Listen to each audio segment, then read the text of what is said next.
जल्दबाजी में आपके द्वारा फोन पर किसी लिंक पर किया गया एक क्लिक आपको लाखों रुपए की चपत लगा सकता है। बीते दिनों ऐसा ही हुआ है एक महिला के साथ, जिसके बैंक खाते से ठगों ने चंद सेकंड्स में ही लाखों रुपए निकाल लिए। इससे पहले कि ठगी के इस नए तरीके के बारे में मैं आपको कुछ और बताऊं, मैं अपना परिचय दिए देता हूं।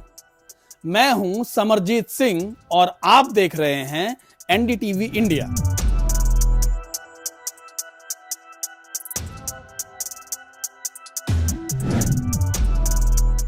अब बात साइबर ठगी के उस नए तरीके की जो इन दिनों ट्रेंड में है।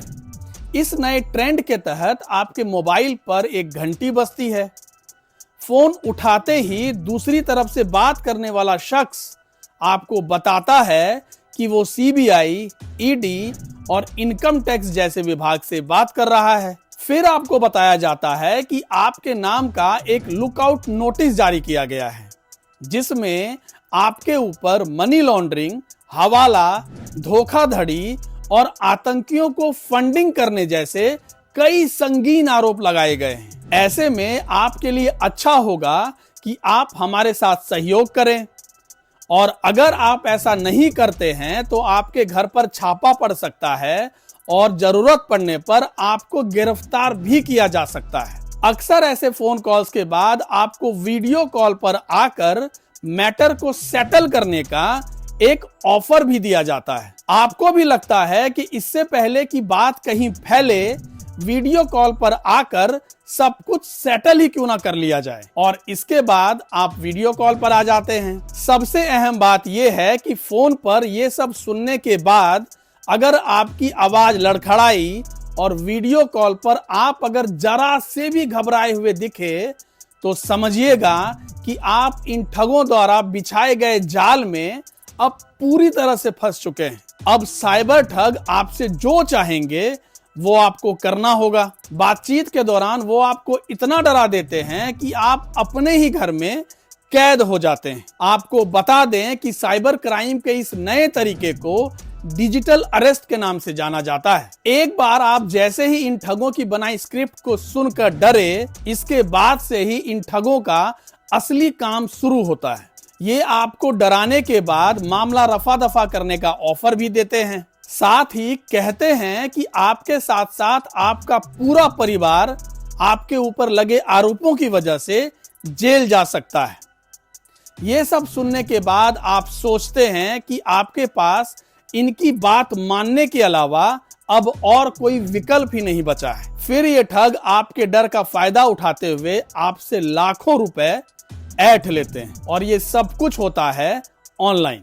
ये ठग आपको इतना डरा देते हैं कि आप घर से बाहर निकलना तो दूर, उस दौरान किसी से मदद या सलाह लेने तक की भी नहीं सोच पाते। और ठग इस तरीके का इस्तेमाल कर आपको आपके ही घर में कई घंटों के लिए कैद कर देते हैं, मानो जैसे आप किसी हिरासत में हो। इस दौरान वो आपकी तमाम जानकारियां जुटाते हैं और फिर एक एक करके आपके सभी बैंक खातों से पैसे ट्रांसफर कर लेते हैं। ये ठग इतने पर ही नहीं रुकते हैं, वो आपके खाते से पैसे निकालने के बाद आपको चेतावनी भी देते हैं। वो कहते हैं कि अगर समाज में आपको अपनी इमेज खराब होने से बचाना है तो आप अपने साथ हुए इस घटना का जिक्र किसी से ना करें। ऐसे ही एक मामले में साइबर ठगों ने एक महिला को गिरफ्तारी का डर दिखाकर पहले उसे डराया और बाद में उसके खाते से 8 लाख रुपए निकाल लिए। ठगों ने इस महिला को वीडियो कॉल कर अपने बैकग्राउंड में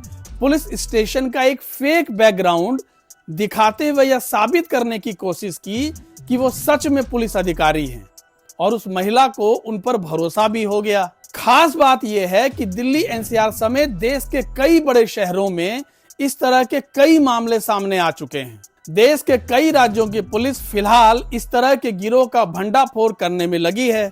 बहरहाल आपके साथ कभी इस तरह की घटना ना हो, इसके लिए जरूरी है कि आप सतर्क जरूर रहें। डिजिटल अरेस्ट की घटनाओं को लेकर हमने साइबर लॉ एक्सपर्ट और सुप्रीम कोर्ट के वरिष्ठ वकील पवन दुग्गल से बात की। उन्होंने बताया कि पहली बात, कोई भी कॉल आ जाए किसी व्यक्ति का कॉल आ जाए और वो व्यक्ति कहे कि साहब आप मुझे व्हाट्सएप पर वीडियो कॉल करें, खास तौर पर वो व्यक्ति जिसे आप जानते नहीं हैं, आप वीडियो कॉल कृपया बिल्कुल ना करें। दूसरी बात, कोई आदमी आपको कुछ भी कह दे, आपकी जान चली जाएगी, आपका सारा संपत्ति लूट ली जाएगी, कुछ भी धमकी दे दे, आपने उस धमकी को तुरंत बंद कर देना है, उस पर ध्यान नहीं लगाना और उसके बारे में रिपोर्ट करना है। उसके लिए आपके पास दो विकल्प हैं। आप या तो 1930 पर कॉल कर सकते हैं, जो राष्ट्रीय साइबर क्राइम हेल्पलाइन नंबर है। आप चाहें तो cybercrime.gov.in पर जाकर भी ऑनलाइन कंप्लेंट दर्ज कर सकते हैं। लेकिन कभी भी आप ये मत समझिए कि आपकी जो जिंदगी की डोर है वो किसी और व्यक्ति के हाथ में है। ये साइबर क्रिमिनल्स जब आपको डिजिटल अरेस्ट करते हैं, आपको विवश कर देते हैं, आपको उस कगार पर ला देते हैं जहां आपको लगता है कि साहब मैं अगर इनकी बात नहीं मानूंगा तो मेरा जीवन खत्म हो जाएगा। इस तरह की कोई चीज नहीं होने वाली है। आपको एक होलिस्टिक अप्रोच लेना पड़ेगा। पैनिक से डर होकर काम नहीं करना पड़ेगा। जो व्यक्ति आपको डराने की कोशिश करे, पैनिक करने की कोशिश करे, फोन बंद करिए। आप उस फोन को लीजिए ना, आप उस डिवाइस को बंद कर दीजिए। जो होगा देखा जाएगा। लेकिन अगर आप बहादुरी से, सावधानी से आगे बढ़ेंगे तो काफी हद तक आप इस डिजिटल अरेस्ट वाले मामलों के शिकार होने से बच पाएंगे। जैसा कि पवन दुग्गल ने बताया कि आप कुछ अहम बातों का ख्याल रखकर इस तरह की घटनाओं से बच सकते हैं।